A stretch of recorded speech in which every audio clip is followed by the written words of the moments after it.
Salam Indonesia, salam Nusantara dari Sabang sampai Merauke, dari Miangas sampai Pulau Rote. Tuhan Yesus memberkati. Mantap, 5 menit bersama dengan Tuhan. Sebelum bersama dengan firman, sebelum kita mendengarkan firman Allah, mari kita berdoa. Terima kasih Tuhan, biarlah kami orang-orang yang memiliki persekutuan dan pergaulan yang baik dengan Engkau. Di dalam nama Yesus kami bersyukur dan berdoa. Haleluya. Amin. Puji nama Tuhan. Sebelum kita beraktivitas di pagi ini, mari kita sejenak memikirkan sebuah tema bergaul karib dengan Tuhan. Bergaul karib dengan Tuhan itu tidak akan pernah menipu hasil. Artinya bahwa apa yang kita lakukan ketika kita bergaul karib dengan Tuhan, akan ada sesuatu yang Tuhan akan nyatakan dalam kehidupan kita. Kita akan belajar dari Henok, bagaimana Henok mengalami pemeliharaan Tuhan bahkan sampai diangkat oleh Tuhan.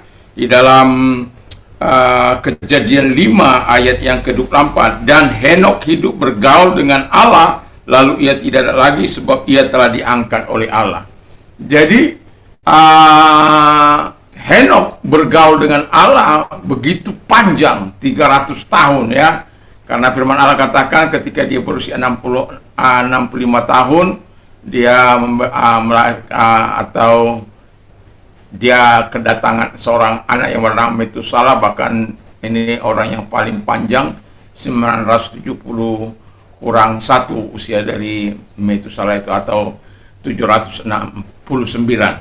Nah, jadi ketika orang bergaul karib, maka dia akan menikmati segala sejahtera atau damai sejahtera daripada Tuhan. Jadi yang pertama kali orang yang bergaul karib dengan Tuhan, maka dia akan menikmati damai sejahtera yang membuat sukacita, yang membuat damai dalam hati, yang membuat dia gemar untuk terus berbincang-bincang atau bergaul dengan Allah di dalam doa, firman, dan lain sebagainya, dengan segala perbuatan-perbuatan baik yang dilakukan selama dia hidup. Lalu yang kedua dikatakan firman Allah, kesejahteraan Tuhan bersama dengan kita. Jadi ketika orang bergaul karib dengan Tuhan, yang kedua bahwa kesejahteraan Tuhan, tentu kalau kita memiliki kesejahteraan Tuhan, kita memiliki segala-galanya. Artinya bahwa Allah akan mencukupkan, sebagaimana firman Allah, Allah akan mencukupi segala kebutuhanmu menurut kekayaan dan kemuliaan dalam Kristus Yesus. Jadi kalau kita bergaul karib dengan Tuhan, Allah juga akan memikirkan tentang kehidupanmu, tentang nafkahmu, atau dengan cara lain, dia akan memberkati apa yang kau kerjakan. Dia akan membuat hasil dari apa yang kau kerjakan, sebab engkau telah lebih dahulu mengutamakan dia. Lalu yang ketiga kata firman Allah, lalu kesehatan dari Tuhan ada pada kita. Jadi kesehatan daripada Tuhan itu menyertai tubuh kita untuk menggapai segala sesuatu yang kita impikan dalam hidup ini. Itu sebabnya kepada Israel dikatakan, jangan kau bangga, jangan kau sombong karena engkau berhasil mengumpulkan rumah, mengumpul emas, perak, dan lain sebagainya, karena kau sombong. Dan karena semua kekuatan itu karena pemberian Tuhan dalam kehidupan kita. Yang keempat kata firman Allah adalah kesempurnaan daripada Tuhan. Jadi hendaklah engkau sempurna sama seperti Bapamu adalah sempurna.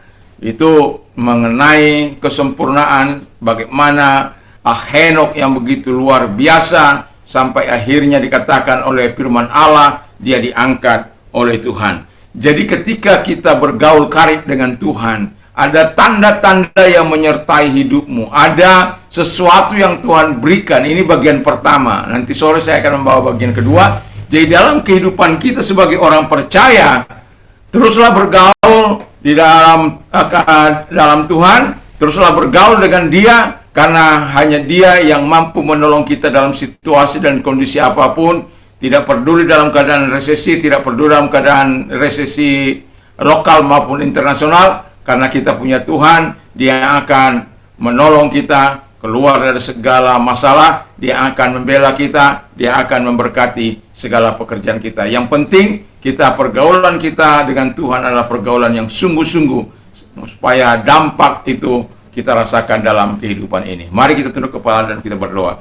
Terima kasih, biarlah Tuhan kami selalu bergaul erat dengan Engkau dalam kehidupan ini, sehingga kami menikmati segala hasil dari pergaulan kami dengan Tuhan, persahabatan kami dengan Tuhan, doa kami kepada Tuhan. Di dalam nama Yesus kami bersyukur dan berdoa. Haleluya, amin. Tuhan Yesus memberkati dan selamat beraktivitas tentu bersama dengan Tuhan. Shalom, mantap.